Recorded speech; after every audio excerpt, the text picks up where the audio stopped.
Yeah, you don't even want to know. So, you know, the little pieces that I needed for the electrical board on the driver's side blower motor came today. So this absolute mess over here, 2 soldering irons, went through 3 Pepsis, electrical cleaner, needed a drill for another rivet. Luckily I didn't get the automatic door things all screwed up, but anyway, I put the good relay off of the passenger side into this motor after I fixed the circuit board. And basically all I did was replace the Darlington transistor. So, or Darlington resistor, for those of you that are out there. Let's see. So I got the relay back in. I haven't tested it. I wanted to get it on video, and we'll go from there, all right? So let's try this real quick and we'll see. Excuse the laundry room in the back, but here we go. I got the negative held on there, and here goes the positive. Well, I'll be damned. We got it together. All right, cool. So let me show you real quick. You can see I've got brand new fresh rivets on there. I've got the circuit board back on there, the old cover. What I replaced was that little metal round thing right there. And I found them on eBay, believe it or not. And this one was made in Britain, and I think, I don't know, but everybody was telling me that's what was wrong. And I went ahead and replaced, I got a set for like, I don't know, $8 or $9, something like that. And the good thing is when you're soldering, these little prongs, they come out like maybe an inch. So you'll basically use your very tiny tipped, come on, focus, soldering iron, and you'll get it right on top of I'm talking about the old ones on the circuit board, and just press them through there. And then you'll put the other ones in there. There's like a little rubber, I guess, seal that goes between this and the metal backing plate. So what you do is once you get this out, you go ahead and put the new one back in and put the screws, the lock washers, and the nuts back onto the circuit board, because that kind of pinches everything together. Then you solder, because if you solder first and then put the nuts and stuff on there and the little screws, you're gonna either break this or bend it, or probably wreck your soldering job. So those 2 little things have been replaced, and now I've got to go on and find a relay that has a diode in it, and I'm going to show you what I was talking about. This is the bad one, remember? This is the one that shorted out on us. So if you look at the little diagram here, and I know it's kind of hard to see, let me get my little pick here as a pointing device. But if you look here, you got 85, 86. That's in your normal relay. Those are just straight across, and then they feed to this, and then your switch is up here, 3087. And this thing right here, your little relay itself inside of this case, energizes, and it pulls this down and causes the circuit to close, okay? In this case, something in there's bad. I'll probably pull this cover off and see what's going on. But do you see that little symbol right there? That means diode. So that means that it's going to feed the current one way.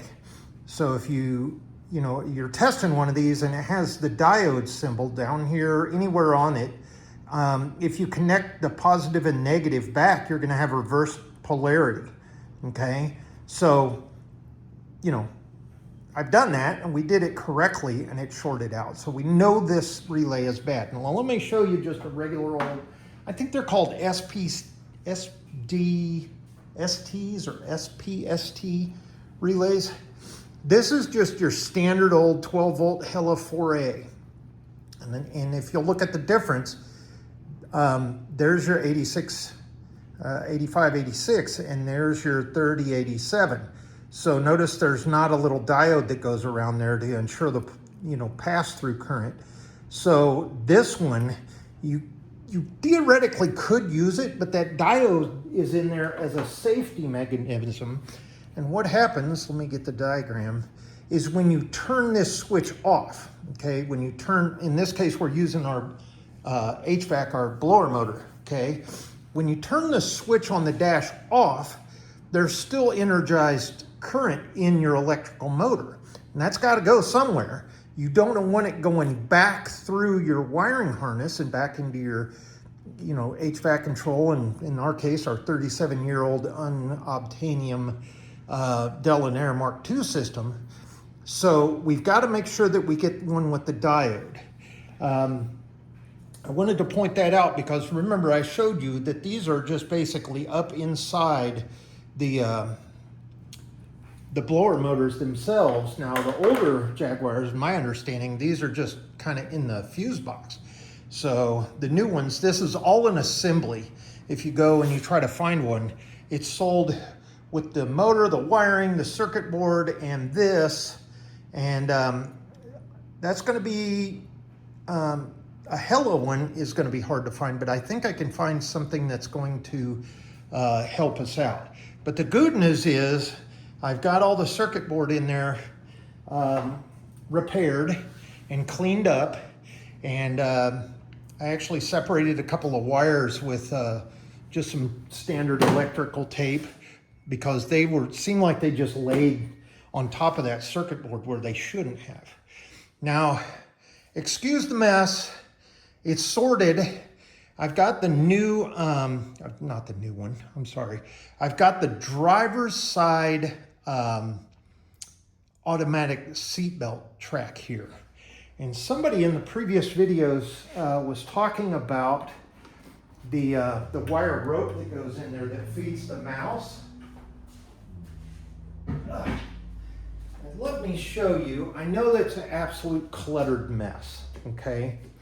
But this right here with the little mouse in it mounts on the frame of the door, okay? On the inside of the passenger side or driver's side. So it sits up there kind of like that. Your mouse is basically connected to just a cable. That's all it is. This cable right here is the old one.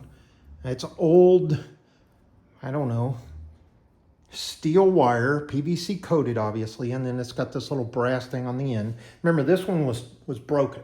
It was up in that spool.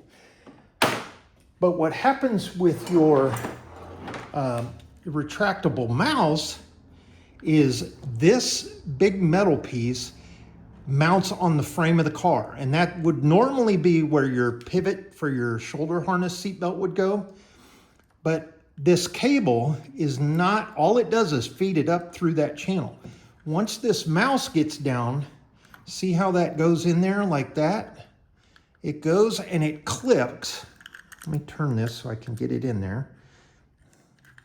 Goes down in there like that, and then it clicks. And there's your safety mechanism, okay? This is, that's secured to the car. Now you've got a seatbelt. So this right here is your safety mechanism.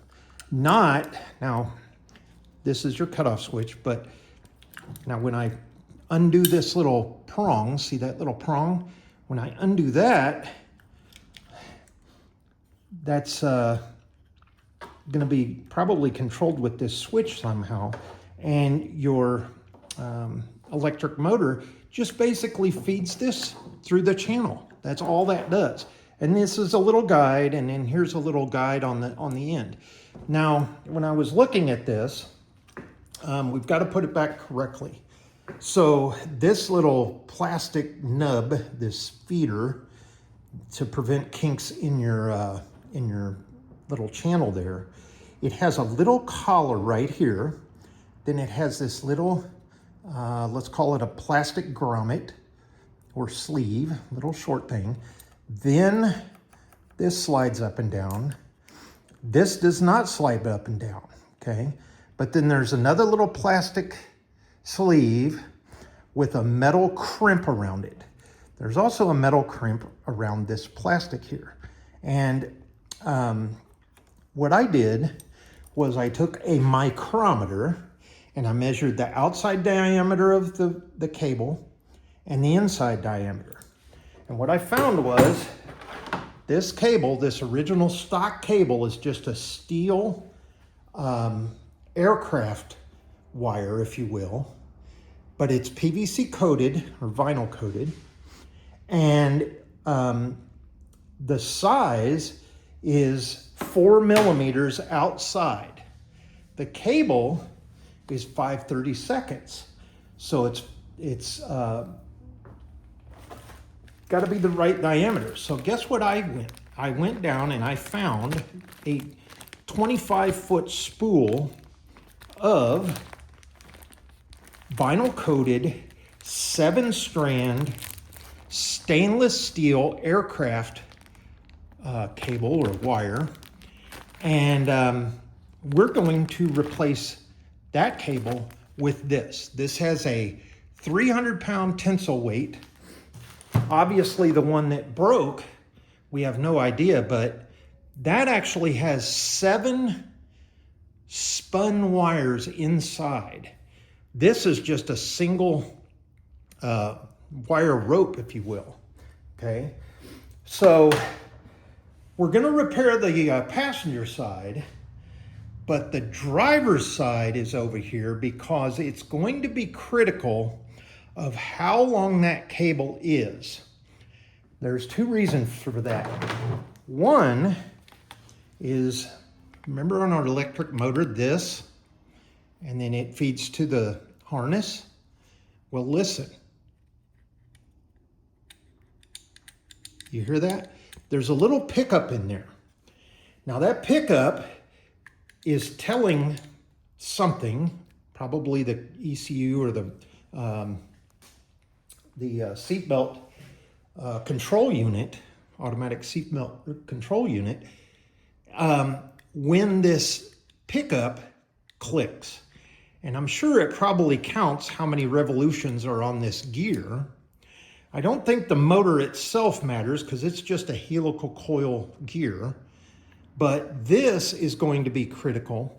The other thing that's going to be major critical is the length from here to here where they've removed the outer coating of the PVC. This measurement from here to here is going to be critical, and then because that's got to go back and forth. So I'm going to get my micrometer, I'm going to do all this, but I've got to go find a little metal sleeve. I'm not sure if I can get that off. You can almost see, do you see the little crack in it right there? That's just a crimp sleeve. And I'm not sure what size it is, but man, look down in there. This is the old PVC coating or vinyl coating that was coming off of that old cable.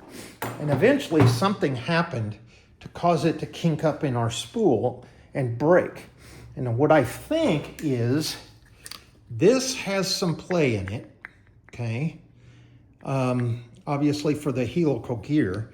This collar right here is kind of sit down in there, and there's a little bit of play. But then when you look at the back of the cable cover, this is kind of worn down, okay? So that kind of sits like this, okay? And then our little clip would go on there. And that's the only thing that keeps that thing from going up and down. This doesn't move, the shaft doesn't move. So this being crimped down hits that little collar. So we're gonna work on that, and this little sleeve doesn't move that I found. It's on there pressed, and so I'm not going to take this off, and I'm not going to take the back off. I think the way this is supposed to work is this is, you would unpress this or remove it, then press this through, and then this gear drive would come out. I'm not gonna do any of that. I'm just gonna clean all this up. I'm gonna clean down here. I'm going to, this is a metal multi-form gasket. I'll flip that over, do that now, like this, so it has a little bit better seat, right? And then I'll coat that with some, just some standard, you know, sealant. And then that'll be okay. And I'm just gonna put a very thin coating around there because we're dealing with electrical motors. So that's a couple of advice items that I've discovered now, having gone through this and replacing the Darlington transistors or resistors in the blower motors. Not a real hard job, but be prepared to get dirty and filthy and dust everywhere and pull out every tool you need. You are gonna need rivets. You're gonna need 1/4-inch long rivets. And I think they're 3 millimeter size to put that circuit board back in. Other than that, it's fairly straightforward if you've ever done any soldering. So got all that clean. Oh, the other thing is on your solder, make sure that you're using, the flux core is made for where you're putting metal to metal. This is where you're going metal to plastic. So you want to use electronic solder and make sure you heat up the,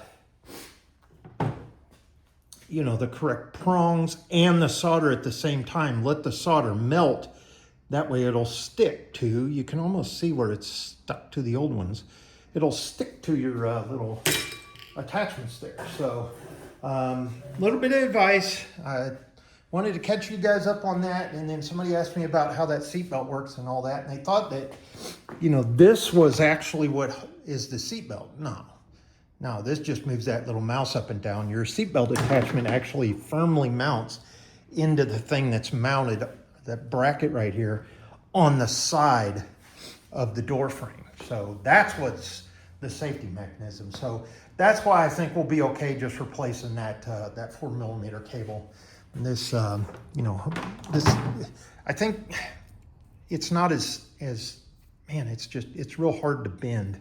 And I think what happened is eventually that just got so old and corroded and crudded up in there that it just, you know, folded over on itself.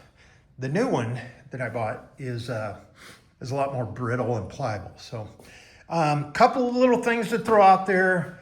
This is what I'm doing. If you do it different, hey, that's on you, but be prepared for a mess. All right, take care. Give me a thumbs up if you like what I do and you like the car, and we'll catch you on the next one. Bye.